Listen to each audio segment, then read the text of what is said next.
హెల్దీగా తింటున్నాం అనుకుంటున్నారా? అయితే ఈ మిస్టేక్స్ చేయకండి. మన ఫుడ్ లో కార్బోహైడ్రేట్స్ ఎక్కువగా ఉంటుంది. ఎగ్జాంపుల్ రైస్ కానీ, చపాతీ కానీ, దాంతో పాటు కొంచెం పప్పు. అస్సలు బ్యాలెన్స్డ్ డైట్ కాదు. ఇప్పుడు రైస్ కానీ, చపాతీ కానీ రెండు కూడా కార్బోహైడ్రేట్స్. ప్రోటీన్ ఒక్కటే పప్పు, అది కూడా కొంచెమే క్వాంటిటీ ఉండడం వల్ల మన బాడీకి సరిపోదది.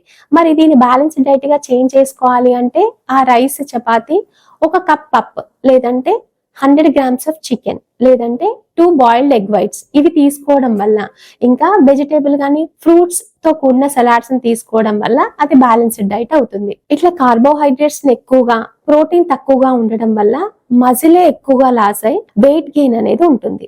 మరి మనకి కామన్ గా దొరికే ప్రోటీన్ ఫుడ్స్ ఏముంటాయి? Chicken, eggs, fish, meet, paneer, ఇవి మనకి అవైలబుల్ గా ఉంటాయి. నెక్స్ట్ ఏంటంటే బ్రేక్ఫాస్ట్ చేయకపోవడం, లేదంటే నైట్ ఎక్కువగా తినడం, మనము తినే మీల్స్ మధ్యలో గ్యాప్ ఎక్కువగా ఇవ్వడం, వీటన్నిటి వల్ల కూడా మెటబాలిజం అనేది తగ్గిపోయి కొంచెం ఫుడ్ తీసుకున్నా కూడా వెయిట్ గెయిన్ అనేది ఎక్కువగా ఉంటుంది. ఇలా కాకుండా ఉండాలి అంటే స్మాల్ అండ్ ఫ్రీక్వెంట్ మీల్స్, అంటే ఎవ్రీ 2-3 అవర్స్ ఒకసారి కొంచెం ఎక్కువ సార్లు తినడం వల్ల వెయిట్ అనేది కంట్రోల్లో ఉంటుంది, మెటబాలిజం కూడా మంచిగా ఉంటుంది.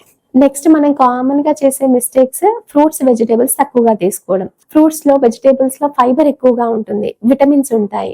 ఫైబర్ ఎక్కువగా ఉండడం వల్ల కాన్స్టిపేషన్ రాకుండా చేస్తుంది. ఇంకా విటమిన్స్ ఉంటాయి కాబట్టి మనకు బాడీకి సరిపోయే విటమిన్స్ ని ఫ్రూట్స్, వెజిటేబుల్స్ అందిస్తాయి. మీ రెగ్యులర్ డైట్ లో ఈ 3 మిస్టేక్స్ లేకుండా చూసుకోండి.